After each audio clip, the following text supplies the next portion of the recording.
Sometimes, the world tries to trick you into believing in ghosts. Not the sheet and chains kind, but a specific, cruel kind of phantom.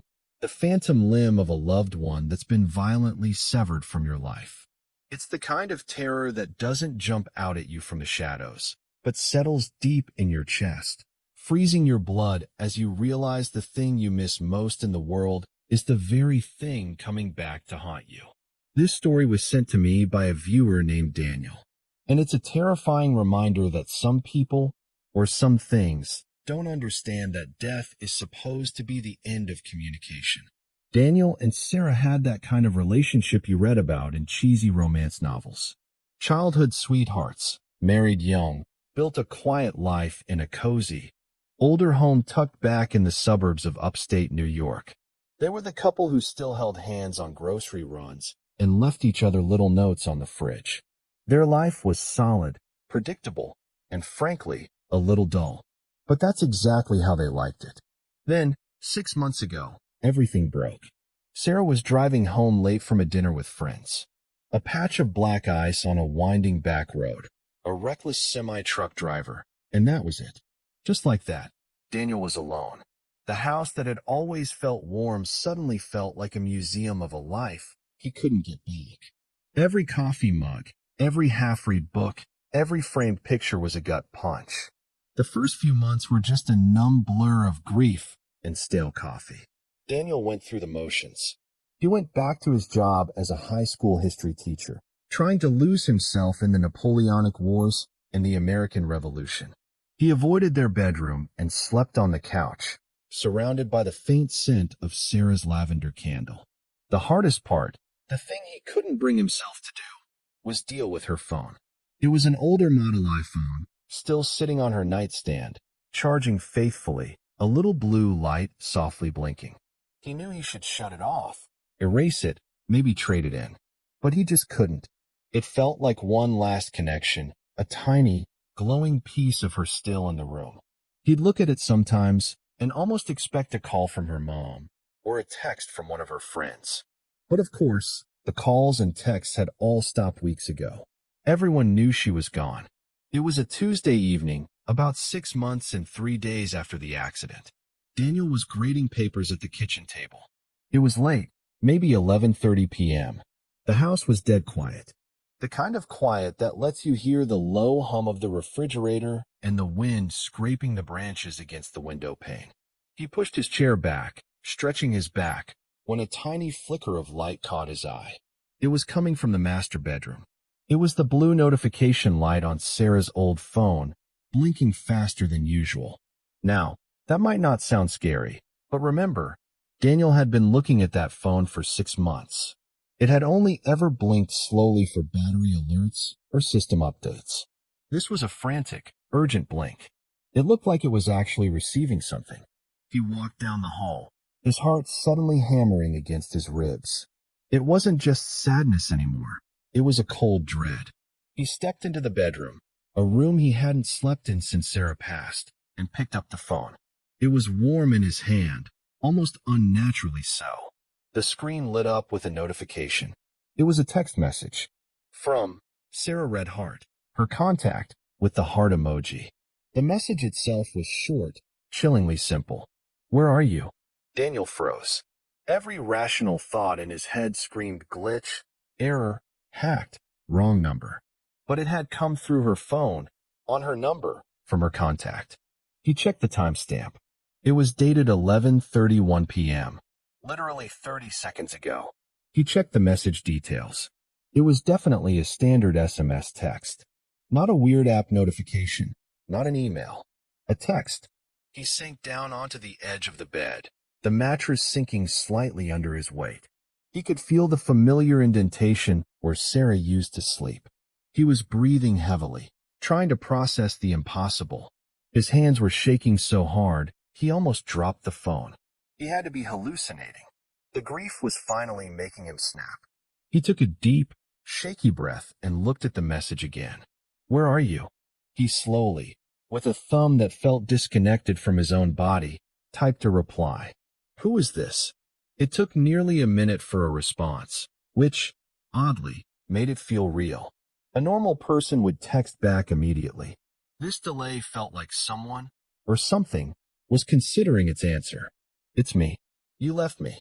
The air in the room suddenly felt heavy, thick. Daniel could feel the hairs on the back of his neck standing up. This wasn't a hacker. A hacker would be asking for money or trying to mess with him. This felt intimate, personal, like something only Sarah would say, but twisted into an accusation. He remembered a small argument they'd had a few weeks before the accident. He'd gone out with a friend and forgotten to text her. She'd said, half joking, "Don't ever leave me here alone, Daniel." This text, it echoed that moment, but with a terrifying finality. Daniel stood up and paced the bedroom, trying to find a reason. Could the phone have been recycled? Did the carrier reassign the number? He knew the answer was no. The carrier doesn't reassign a number for at least a year. And even if they did, the new owner wouldn't be able to access her old text threads. Her phone was still tied to her cloud account. He scrolled up to the previous messages. There they were, their last conversations. Sarah, don't forget milk and that weird almond butter you like. Daniel, got it. Home by 7. Love you. Sarah, love you too, nerd. Drive safe. The last message from Sarah, before she died, was a reminder to drive safe. Now, 6 months later, this terrifying new thread had begun. He tried to call the number. He dialed it from his own cell phone. It rang once. Then a click. A voice answered, but it wasn't Sarah. It was a cold, high-pitched static sound, like radio interference. And then, a single, wet, gurgling sound, like someone was struggling to breathe underwater. He slammed the phone down onto the nightstand. He bolted out of the room, ran downstairs, and threw open the front door. He stood on the porch, taking deep gulps of the cold night air, his mind racing. He decided to call the police. He picked up his phone, dialed 911, and then paused, his finger hovering over the green call button. What would he say? Hi, my dead wife's phone just texted me. They'd send a psych evaluation team, not a patrol car. So he did what any terrified person does in a horror movie. He texted back. He had to know who this was. This isn't funny. I'm calling the police. Stop texting me. The reply was instantaneous. No lag this time. You can't call the police. You have my phone. Daniel looked down at his hand. He was holding Sarah's phone, not his. He was texting from her number. He quickly switched to his own phone, and the text history was there. The conversation was happening between his number and Sarah's number. He wasn't using her phone to text from her number. He was using her phone to receive text from his number and reply to himself. But that didn't make sense. He dropped her phone. It clattered loudly on the wooden floor, the screen facing up. As he stared at it, a new message popped up on the screen, illuminating the dark wood. Pick it up. That was the line that crossed it. It went from a sick prank or a ghost story to an immediate, visceral threat. Whoever was doing this was watching him. He picked the phone up, his hands slick with sweat. He rushed into the living room, grabbed his laptop, and pulled up Sarah's phone carrier account. He used the credentials he knew by heart. He needed to track the phone's activity. He needed an IP address, a location, anything. He saw the text log. All the recent texts from his number were there. But the one he was looking for was the key. The very first text. Where are you? He checked the call log. There were calls made from the phone before he picked it up.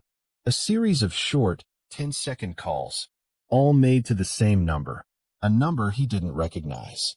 He quickly Googled the number. It was a burner phone, untraceable. But what was creepy was the timing. The calls were made every hour, on the hour, for the past 4 days. The only reason the phone had started blinking a notification was because the person on the other end had finally switched from calling to texting. He went back to the text thread, trying to sound calm, official. If you were Sarah, tell me something only she would know. A secret. Tell me the last place we went on vacation. The reply came back almost instantly. Lake Placid. The cabin with the terrible plumbing. You spilled my wine. Daniel's blood ran ice cold. That was right. They had been to Lake Placid the previous summer. The cabin did have terrible plumbing, And he did accidentally knock over a glass of Sarah's favorite Pinot Noir onto the worn-out rug. That wasn't public knowledge. That was a small, personal moment. The code to the safe in the garage. Daniel typed, his fingers flying across the screen, not even thinking anymore, just needing to break the facade. Our anniversary date, reversed. But it won't matter, Daniel. He knew it. He knew the code. It was their anniversary, November 4th, but backward, 0411. Whoever this was, they knew things only Sarah knew, which meant one of two things. Either this was a very, very elaborate, extremely cruel prank orchestrated by someone with deep access to her life, or this wasn't just a phone. Daniel decided to check the last place he could think of, the GPS location. Sarah had an app installed that shared her location with him, a safety measure they'd used when she traveled. It hadn't updated since the night of the accident. He pulled up the app on his laptop. He typed in his password. The map loaded. Sarah's icon, a small, personalized photo of her smiling face, hadn't moved. It was still pinned to the location of the accident on that winding road outside of town. Wait. He zoomed in. A little battery indicator next to her icon showed it was 87% charged. Her phone was in his hand, at 87% charge. The location app was receiving data, but the dot was on the highway. 6 months ago, he slammed his laptop shut, his eyes darting around the living room. If the phone is here, then what is still out there at the site of the crash? Still sending data? He realized the horror. The phone in his hand was her physical phone. The thing still updating its location on the highway. That was Sarah's presence, or what was left of it, still tied to the digital world. And it was communicating with him through the device he was holding. He looked at the phone in his hand. The contact name, Sarah Red Hart. He remembered a detail from the crash report. The police had found her phone case, but the actual phone was never recovered. He had just assumed it was destroyed, maybe thrown into the thick brush by the side of the road. But this was it. This was her phone. He knew it. He texted one last time. Where are you? He was testing the entity, using its own line against it. The response was the most terrifying one yet. It wasn't a text. It was a picture. He opened the image. It was dark, shaky, and taken from a low angle. It was a picture of a ceiling. His ceiling. The grainy texture, the faint water stain he'd been meaning to paint over. He recognized it instantly. But then, he noticed the context. The angle was taken from behind the sofa, where he had been sleeping for the past 6 months. And in the very corner of the photo, a pale, almost translucent figure was visible, hovering just above the couch. It was blurry, distorted, but he could make out long, dark hair and the faint outline of a familiar nightgown. And the text that accompanied the picture, no lag, no hesitation, just a cold, horrifying clarity. I'm here. You never left me. Daniel dropped the phone and scrambled backwards, knocking his chair over. The sound of the chair hitting the hardwood floor echoed like a gunshot in the silent house. He backed up until his spine hit the kitchen counter, his eyes fixed on the hallway leading to the living room and the couch. He didn't move. He couldn't. Then, from the living room, a soft, deliberate noise.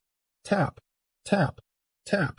It was coming from the other side of the couch, right where the phone had taken the picture. It sounded like fingernails, lightly, rhythmically, tapping on the back of the wood frame. He swallowed hard. Sarah? He whispered, his voice cracking. The phone, still on the floor, lit up one last time.